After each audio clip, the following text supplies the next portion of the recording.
Beginner's luck, Vanessa said, without taking her eyes off Emily.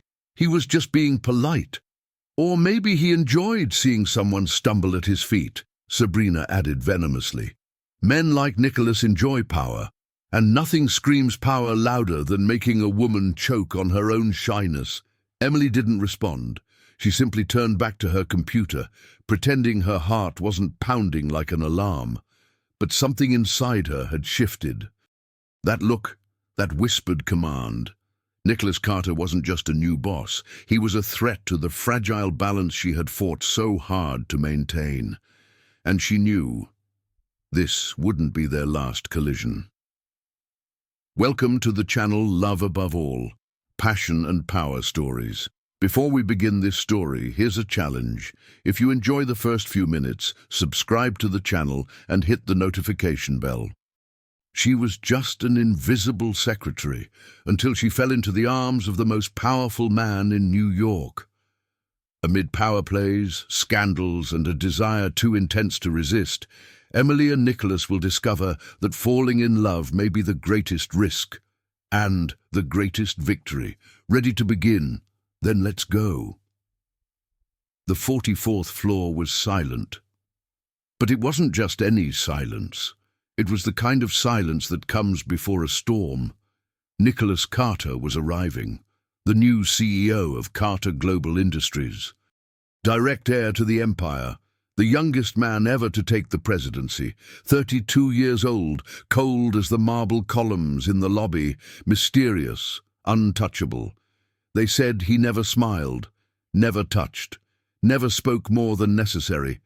They also said he never got involved with anyone at the company. Sabrina adjusted her red lipstick for the third time, sitting at the glass desk with her legs crossed in a rehearsed pose. Vanessa checked her Italian blazer one last time, pretending to act natural while her eyes fixed on the private elevator door like an arrow waiting to hit its mark. And Emily. Emily just breathed. Seated quietly at her station, her pencil skirt a bit longer than most, her hair tied in a simple bun, eyes on the screen, she tried to disappear. But fate doesn't like those who try to hide. The sound of the elevator was a click. The door opened with a metallic whisper. And then he appeared. Nicholas Carter, tall, impeccable, a dark grey tailored suit, crisp white shirt, eyes like steel. His presence was a shadow that filled the room. He said nothing. He simply walked through them with firm steps, his cold gaze sweeping the space, until for a second he stopped. Emily had stood up without realizing, holding a stack of documents, and she tripped. The impact was subtle, but enough. The folders fell. Papers scattered across the floor like dried leaves. Emily froze, her face burning. The other two watched, hungry for embarrassment. Nicholas bent down, picked up one of the sheets, and looked at her. His eyes were darker than they looked in Forbes photos, and there was something in them, a kind of cold, silent analysis, as if he saw much more than he should. Emily Saunders, he read from the page, Administrative Department, Operations Secretary. She nodded, unable to speak. Stand up. She straightened quickly, papers in her arms. He stood too, tall and commanding. Next time, watch where you're going, but, he paused, don't take your eyes off what you're carrying.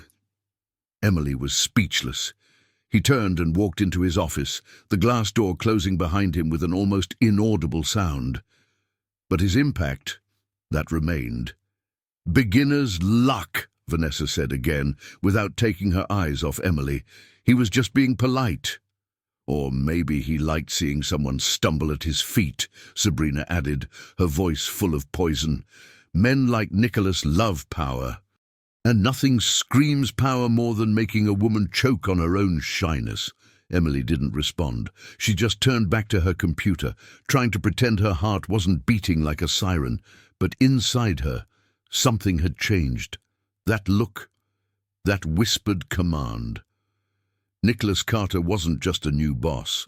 He was a threat to the delicate balance she struggled so hard to maintain, and she knew that wouldn't be the last clash between them.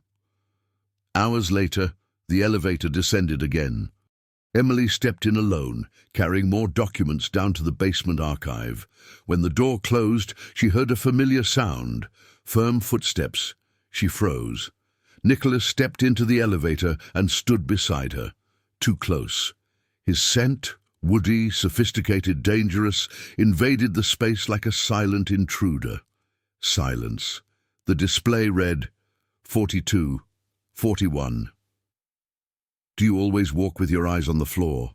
he asked, his voice low, almost a whisper. "I don't usually look at things that don't belong to me," she replied before thinking. Nicholas looked at her, surprised. Then he smiled. Not a joyful smile, a challenging one. "I like that." "Like what?" "That boldness disguised as humility." She had no reply. The elevator stopped at the ground floor. He stepped out first, but before vanishing down the hallway, he looked over his shoulder and said, "Keep it up, Emily. I like people who don't pretend to be invisible." And then he disappeared. And as the doors closed behind him, Emily knew she was in danger because Nicholas Carter had just seen her, and men like him never forget what they see. Nicholas Carter hadn't forgotten her. Emily knew it. She could feel it in his eyes as he passed her in the hallway, in the half-second pauses when he said her name during meetings, in the way he never smiled at anyone. But for her, he gave a slight nod, like a man staking his claim. He didn't touch, but his gaze was a touch, and Emily felt it. The other secretaries had noticed too. Sabrina ramped up the necklines and made casual trips to Nicholas's office, always with reports no one had asked for. Vanessa, with her sharp elegance, preferred cryptic emails CC'd to the CFO, always ending with, "Available for any in-person meeting, Mr. Carter." But Nicholas didn't budge, until that Friday. That's when Emily received the email. Subject, meeting, 44th, 4:45 p.m. No signature, no explanation, just that. The sender, ncgcarterglobal.com. She stared at the screen for a long time, her heart racing. Sabrina and Vanessa were in the break room. They didn't see, they didn't know. But Emily knew this was the invitation neither of them had received. At 4:44 p.m. she knocked on the door. "Come in," the deep voice replied instantly. Nicholas was seated behind the desk, sleeves rolled up, no tie. There was something absurdly casual about the scene, but also brutally controlled, like everything was choreographed to throw her off balance. Emily entered silently and stood in front of the desk. "Sit down," he said. She obeyed. Silence. He observed her for long seconds, fingers drumming lightly on the glass. "How old are you, Emily?" 27. "How long have you worked here?" 2 years and 4 months. "Have you ever tried to grow within the company?" "I try every day." "With what goal?" "To survive," she answered with cutting honesty. Nicholas raised an eyebrow. "Not to succeed? Not all of us were born at the top." He stood and walked around the desk, stopping behind her. She could feel the heat of his body, even without seeing him. "But you have something the others don't," he said, "and I'm not talking about your quiet beauty or the way you bite your lip when you're nervous." Emily clenched her hands in her lap. "I'm talking about your discipline, your quiet hunger, the fact that you don't chase me, but you don't run either." He moved closer, his voice low, nearly at her neck. "And that intrigues me." Emily stood, turning to face him, her skin burning. "Why did you call me here?" "Because I want to know how far your loyalty goes." "Loyalty to you?" He gave a humorless smile. "To yourself." She took a step back. "I'm not part of any game, Mr. Carter." "But you're on the board," he said. "And if you keep pretending you're not, you'll be taken down by the others."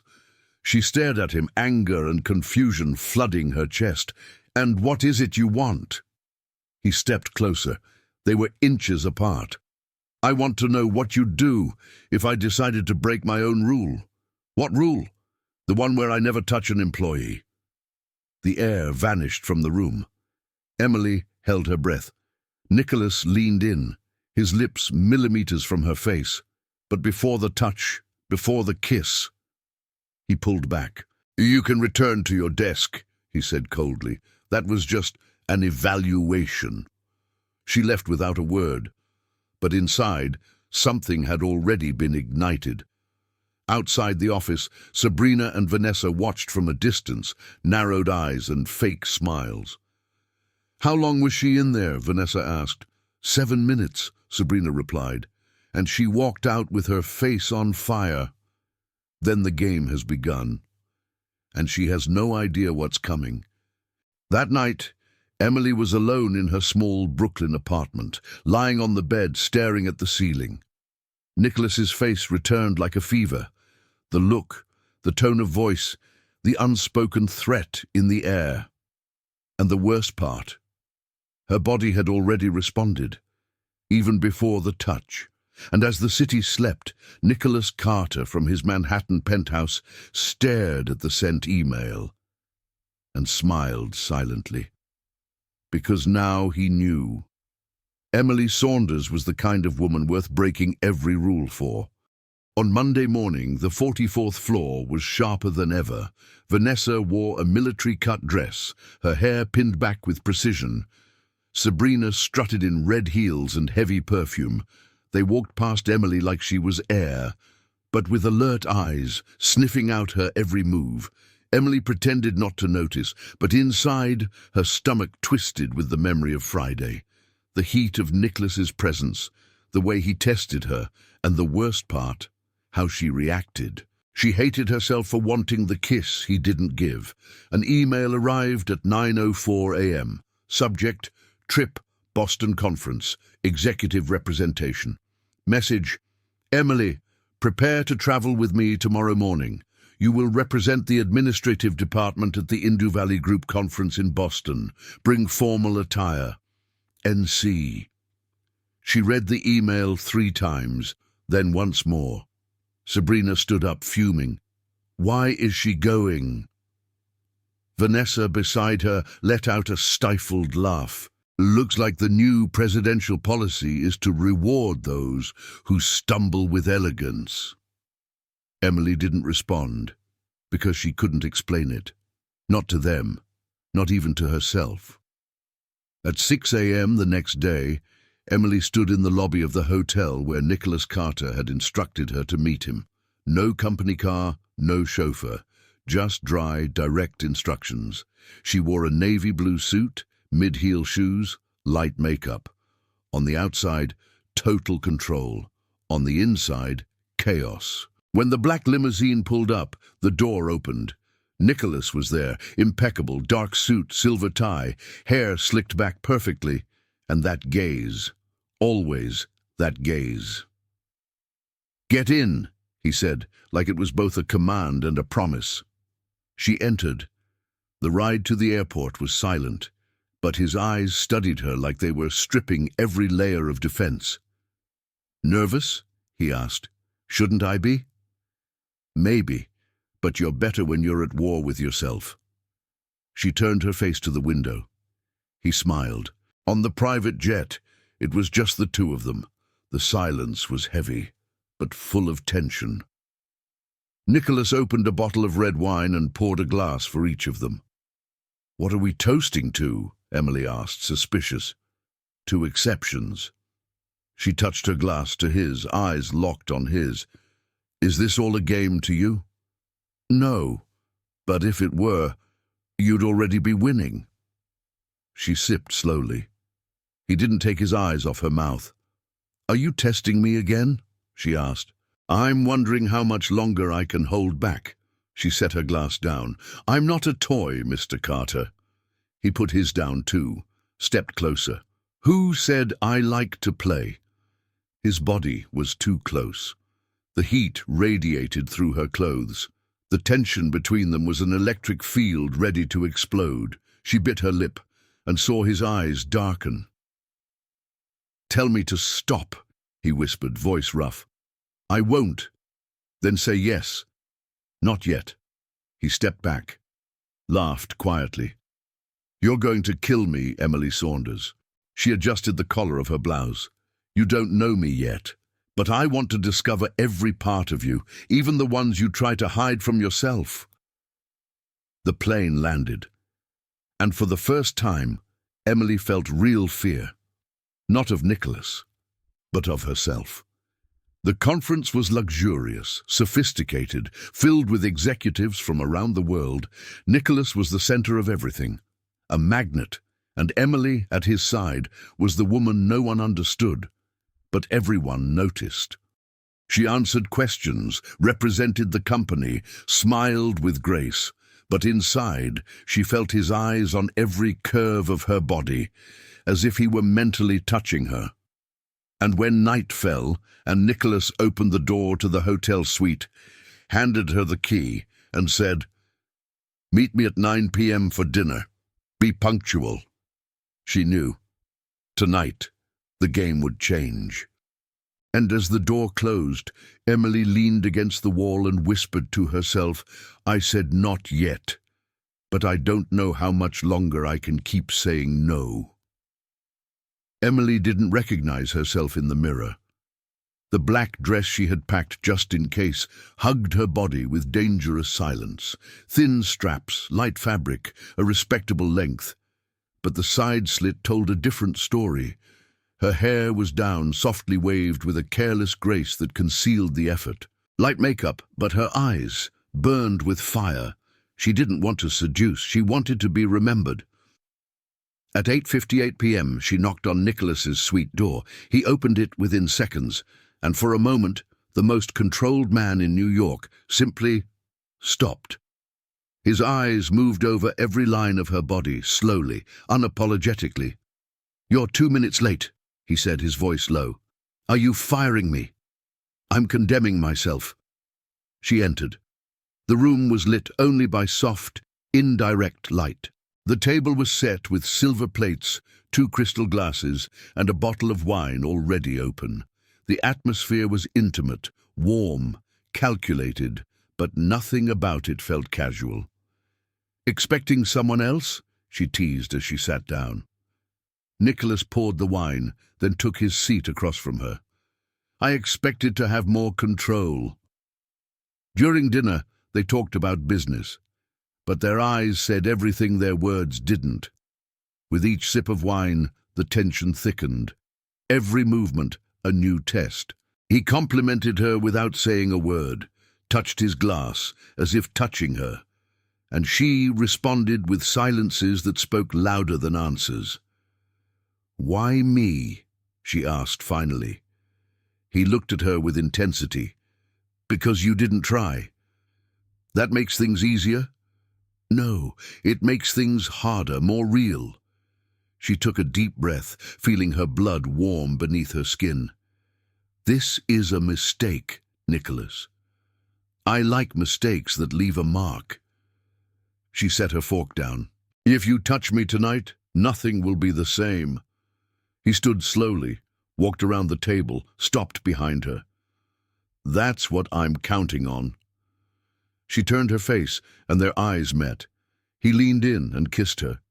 It wasn't a rushed kiss. It was deliberate, warm, like he already knew exactly what she needed to feel before she even realized it herself. His hand found the back of her neck, fingers gently tugging at loose strands of hair. His mouth fit hers like something long overdue. Emily let herself go because resisting had become a lie. Nicholas pulled her by the hand to the suite sofa. She sat. He stood before her. "Tell me you don't want this," he whispered. "I can't," she answered. He smiled, a dark, hungry smile, and kissed her again. His hands explored her with precision, no rush, just need. She responded with equal hunger, their bodies pressed together, time suspended. But before they crossed the point of no return, Nicholas pulled back. Not yet. Why not? Because I want you to beg me for it. She looked at him, confused, tense. Are you teasing me? I'm preparing you. She was breathing hard. He stepped away, picked up the wine, and poured another glass. Drink, he said. Then go to sleep. Tomorrow we return to New York, and I need you at your best, for when I start breaking every one of my rules for you. She drank in silence, and left, but her body was already marked. Hours later, lying in bed, Emily replayed every second, the touch of his lips, the pressure of his hand on her waist, the warm taste of wine laced with desire. She wanted more, but the fear grew with the craving. Not fear of him, fear of herself, of losing what she'd spent a lifetime building, of becoming the woman the other secretaries said she'd never be. Then her phone buzzed. One message. Sleep well, Emily. The next time I kiss you, I won't stop. NC. She closed her eyes and smiled, afraid and hungry all at once, because now it wasn't about resisting anymore. It was about surviving the desire of a man who saw inside her and promised to burn her whole with a single touch. The return to New York was quiet. Emily sat in the jet, staring out the window, trying to decode what had changed. Outwardly, Nicholas Carter was the same, impeccable, unreachable, gaze distant. But she knew something inside him had given way, and something inside her had awakened. He didn't say a word during the flight, but before disembarking, he walked past her and brushed her waist lightly with his hand. A subtle touch, quick, a reminder, I'm still here. On Monday, the 44th floor felt different. Not the space itself, the air. Vanessa noticed first. She's different, she whispered to Sabrina, watching Emily organize reports with almost provocative precision. Of course she is, Sabrina replied, eyes narrowed.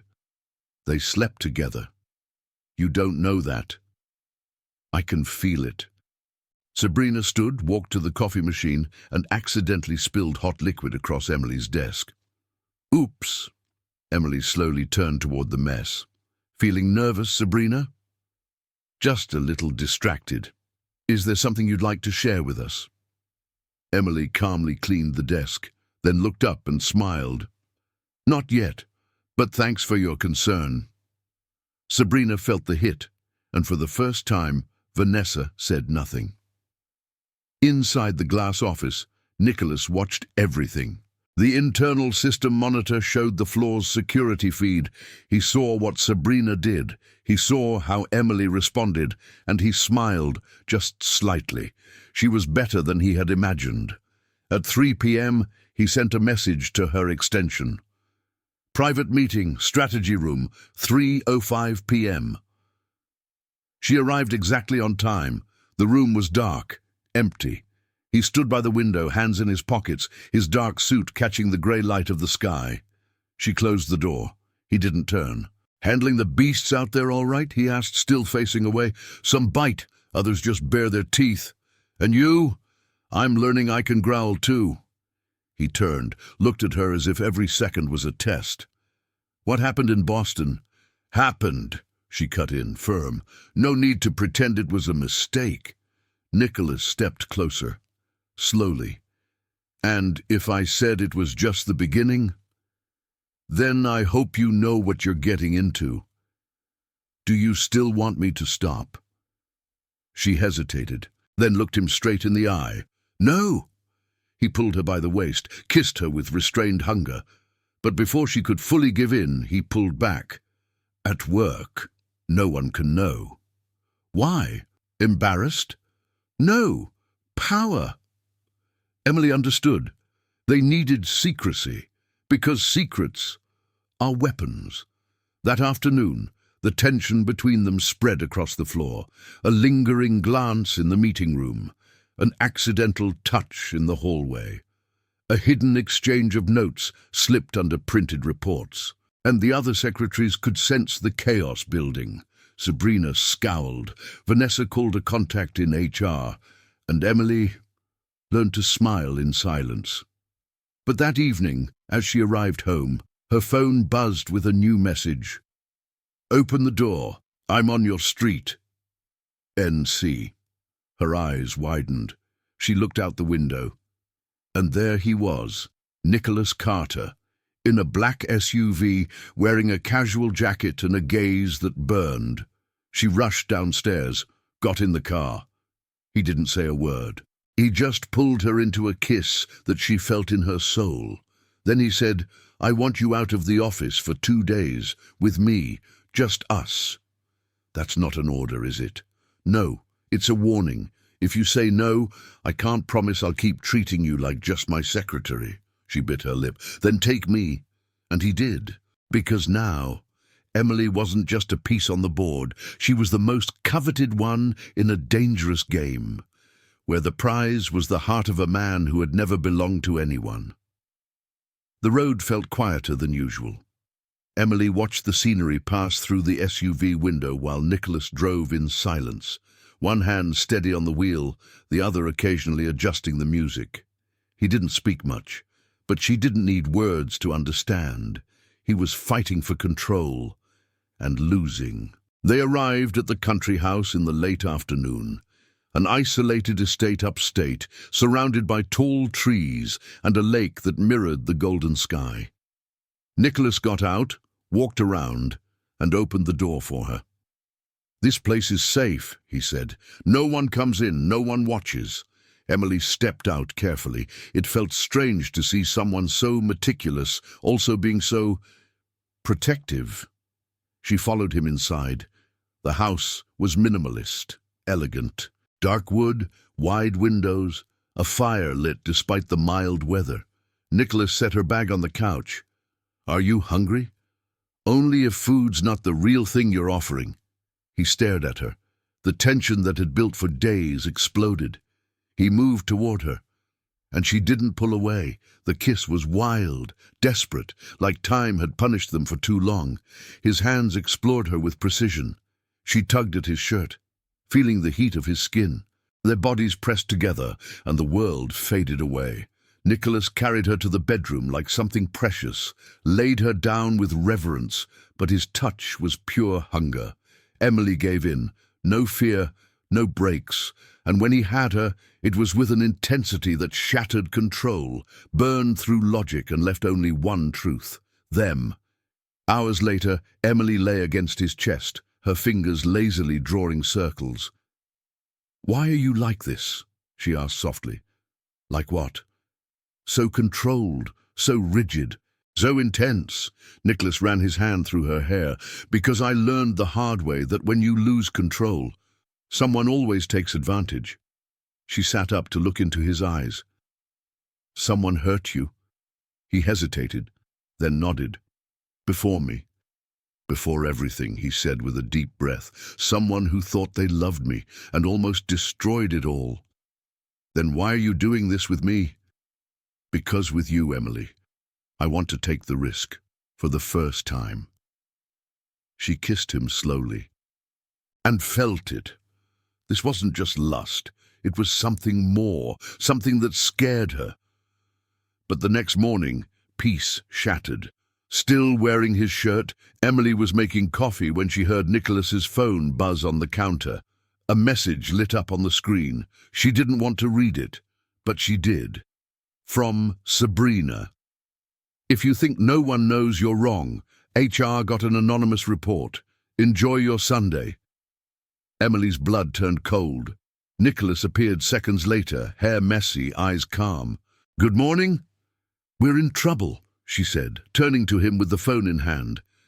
He read it, stayed silent for a moment. "I'll take care of it.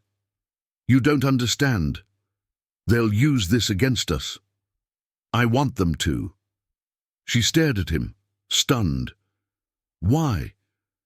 "Because if anyone wants to take down the woman I chose, they'll have to go through me first."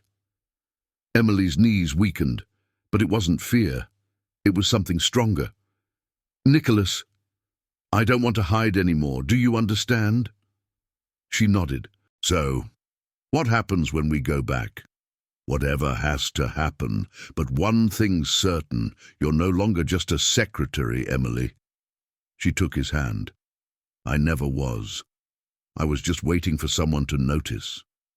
And he pulled her close, sealing the promise with a kiss. Because now it wasn't about tension or desire, it was about courage, and what happens when two hearts decide to face the world together, even if it costs everything.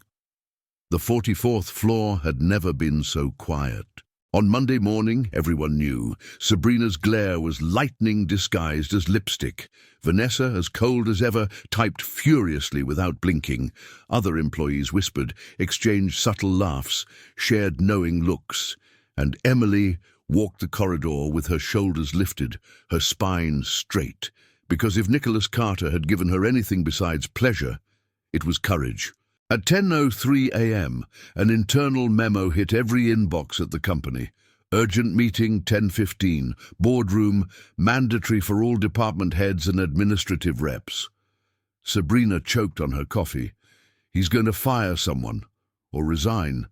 Because that's what happens when you mix pleasure with power, she hissed. Emily just took a deep breath. Her heart was racing, but not with fear, with anticipation. At exactly 10:15, Nicholas entered the boardroom, alone, no aides, no lawyers.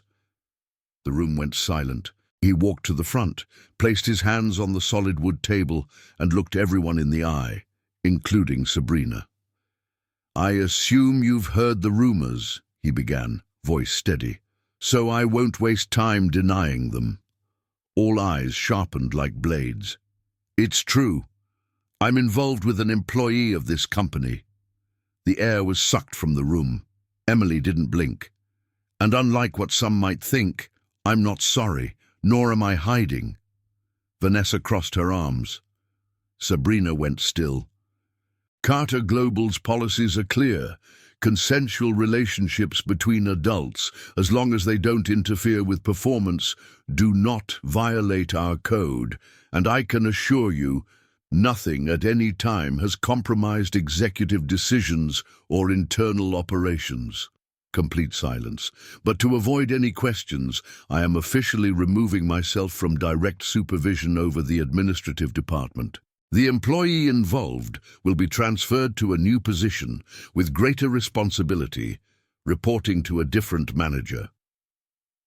Emily's heart dropped for a second. Greater responsibility? Nicholas continued. "Ms. Emily Saunders will be promoted to Executive Assistant of Corporate Relations, working directly with our international partners." Another wave of shock. Vanessa lowered her gaze. Sabrina clenched her jaw. "Any attempt at retaliation, harassment, or intimidation against her will be treated as a serious violation and dealt with accordingly."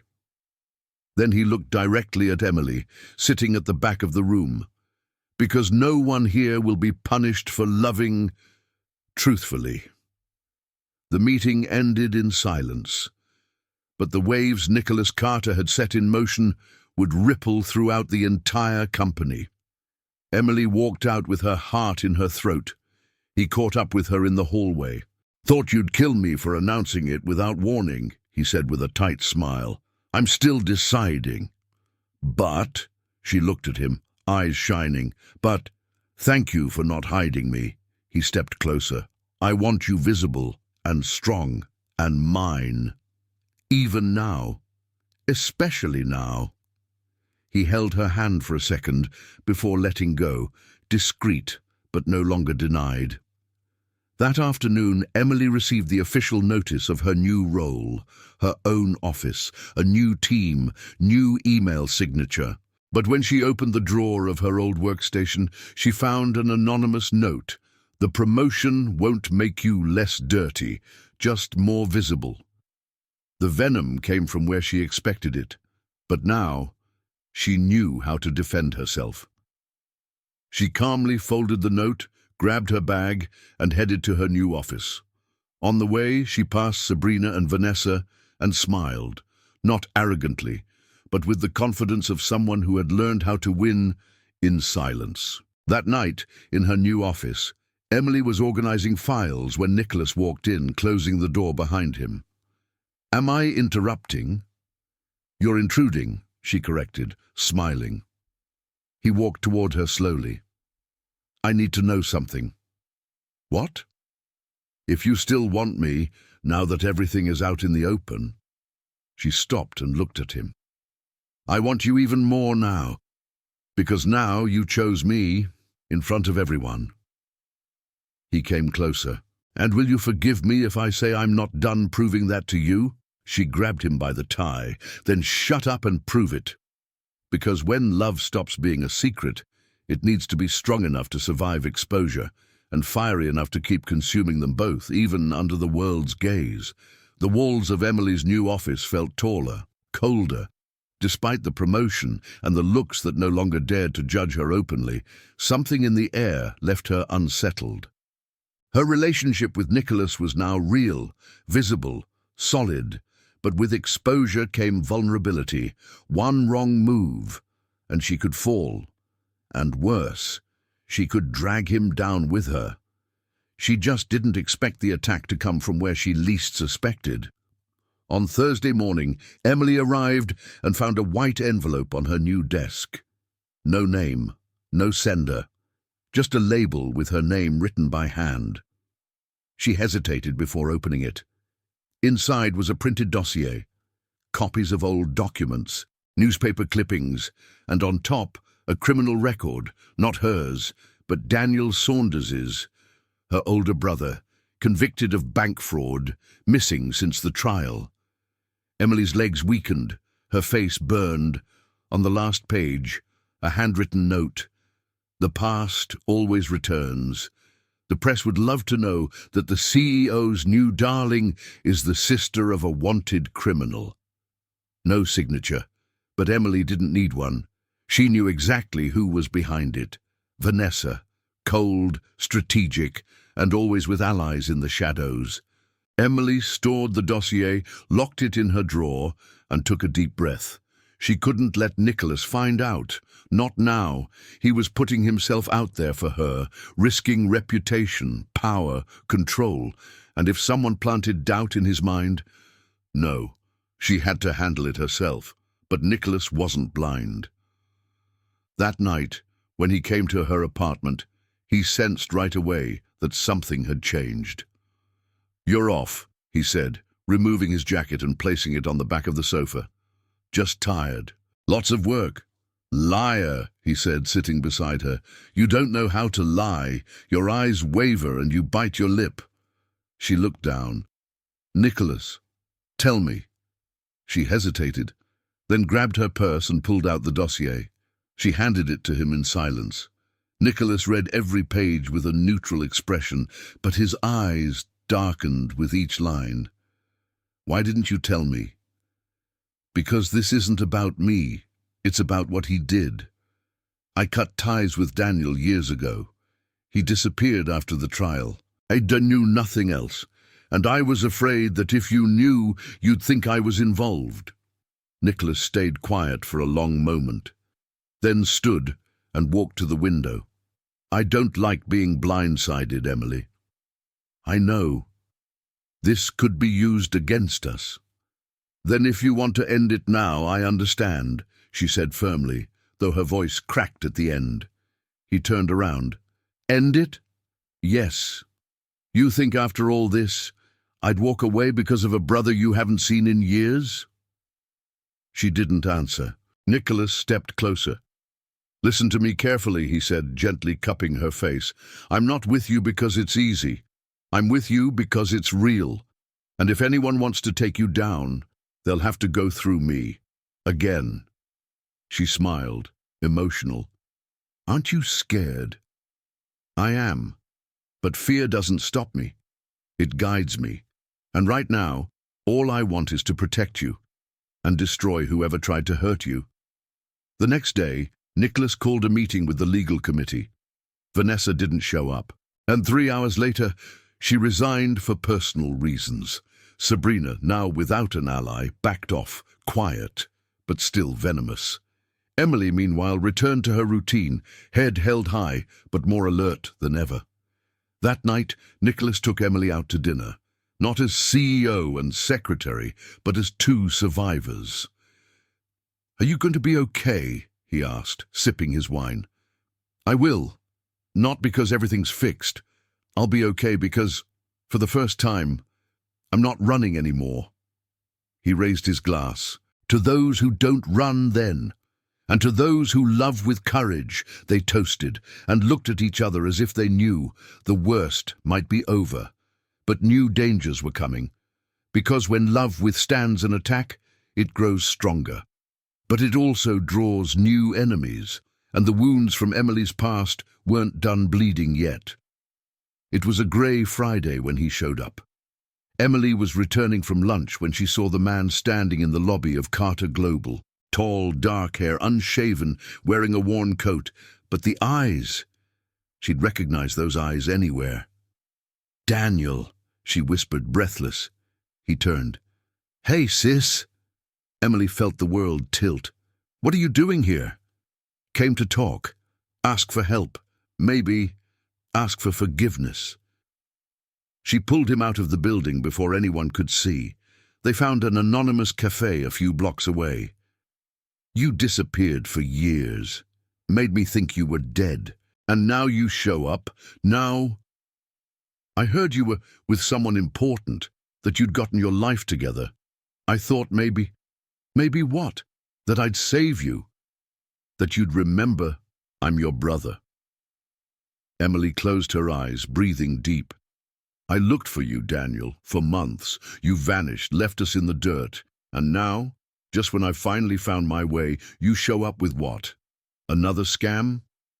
He gave a sad smile. "No, just a request." She stared at him. "A journalist is about to publish a story. He's connecting dots between me and some old contacts. If it goes out, I lose what little I have. But if you said you cut all ties with me, that you haven't seen me in years, I haven't seen you in years. But say it publicly, with one little detail, that I was never your biological brother, that I was adopted." Emily's eyes widened. "You want me to deny you? Just for a while, until I'm off the radar?" "That's a lie, Daniel." Wouldn't be the first, but it would be the most useful." She was silent for long seconds. "You never changed, did you?" "No, but you did. You're powerful now, smart, dangerous," he said, sipping his coffee. "You've become the kind of woman who can destroy a man, or save him." She stood up slowly. "I loved you, Daniel, more than anyone in the world, but I won't destroy my life for yours. So you're abandoning me." "No, I'm just choosing myself this time." She walked away, but the weight of the choice remained. That night, Emily was home trying to process everything when Nicholas arrived. "Someone followed you today," he said bluntly. "What?" "The company's security cameras recorded you leaving with an unknown man. I had it checked." She closed her eyes. "It was my brother." Nicholas frowned. "The fugitive? He showed up. He wants me to publicly deny that he's my brother." "And what did you say?" "I said no." Nicholas walked over, running a hand through her hair. "You did the right thing, but we need to be ready. If he's desperate, he'll use us, the media, our story, everything." "I know." He pulled her into a hug. "I'll protect you, no matter what it costs." "Even if it costs your reputation?" "I've traded reputation for truth once. I'd do it again." The next day, rumors began to circulate in the press about the reappearance of Daniel Saunders. None of them directly linked Emily to the new wave of investigations, yet. But Nicholas knew. They were on a countdown. "We're giving an interview," he said that night. "We need to control the narrative before it destroys us." "Are you sure?" "Absolutely." On Monday, they sat side by side on the city's most watched talk show. The journalist smiled eagerly. "Mr. Carter, Miss Saunders, Is it true your relationship began while you were still boss and subordinate?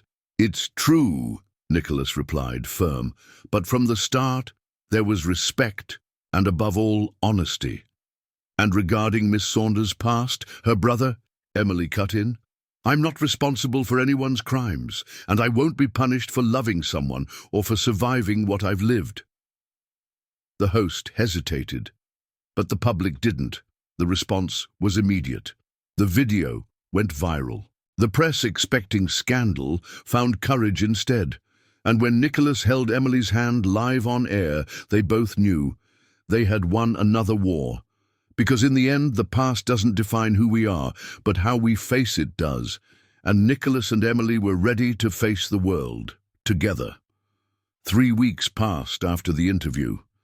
The scandal died down. The media found a new target. Carter Global stabilized, and Emily flourished. Her role expanded.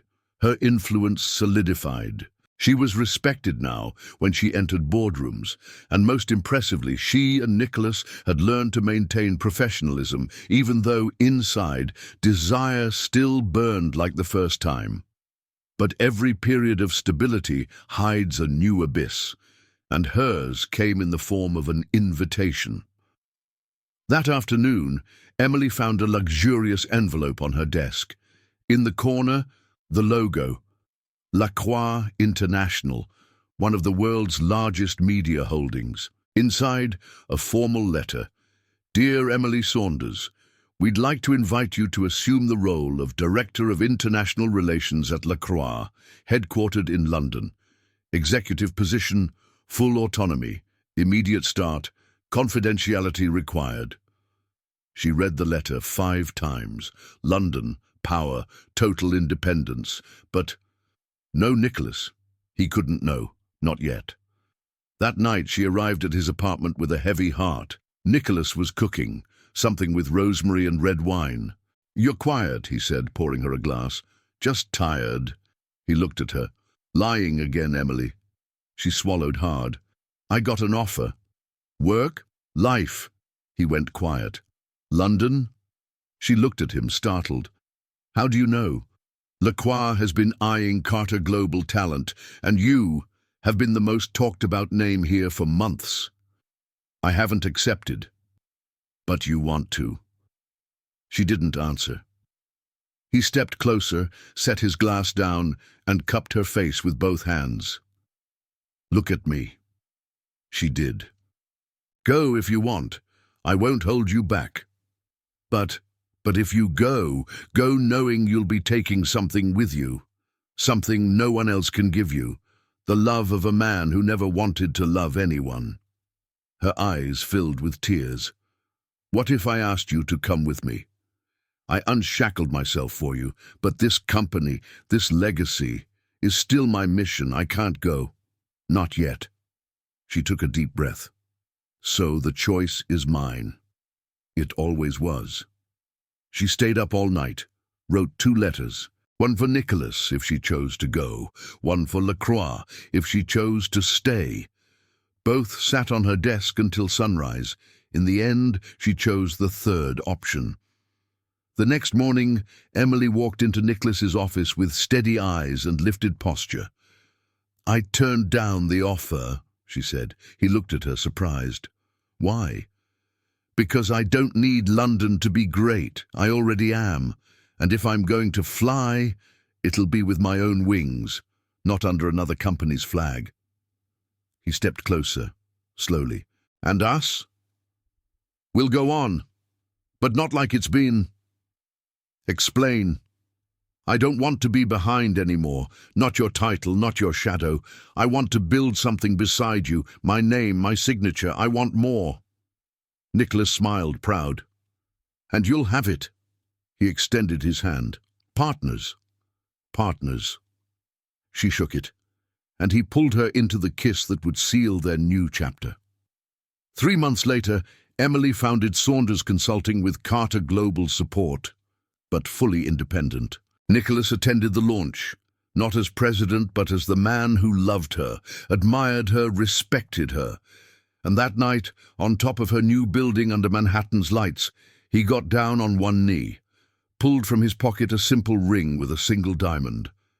Not because of scandals, not because of corporate ladders, but because you're the only woman who ever made me want something I never thought possible. A whole life. Emily smiled, tears in her eyes. I accept. And their kiss was the perfect ending to a story full of scars, desire, and difficult choices. Because in the end, true power isn't about controlling another, but about walking beside someone who chooses you, even with the whole world at their feet. Saunders Consulting was now a rising global powerhouse, and Emily Saunders, CEO, magazine cover, symbol of female leadership, walked through the glass halls of the new Chicago office with her usual graceful poise, but with something new in her eyes, the serenity of someone who had won every battle. The meeting in Zurich is confirmed for next week, her assistant said. Perfect. And Carter? Emily asked with a subtle smile. On his way, late, as always. Emily simply nodded, because she knew Nicholas Carter was never early. But he always arrived. Minutes later, he walked into the room, removing his sunglasses and flashing a slow smile as he saw her there, standing powerful, her wedding ring glinting under the natural light. Mrs. Carter, he said, closing the door with a practiced motion. Mr. Carter, you still bring me to my knees in that skirt. She laughed, walking toward him calmly. And you still leave me speechless with that look. Nicholas pulled her by the waist and kissed her like time had never passed. You're beautiful, he whispered. Tired but beautiful. Guilty. Your daughter didn't sleep last night. She's your daughter too, he teased. Only when she smiles. When she cries, she's all yours. They laughed together.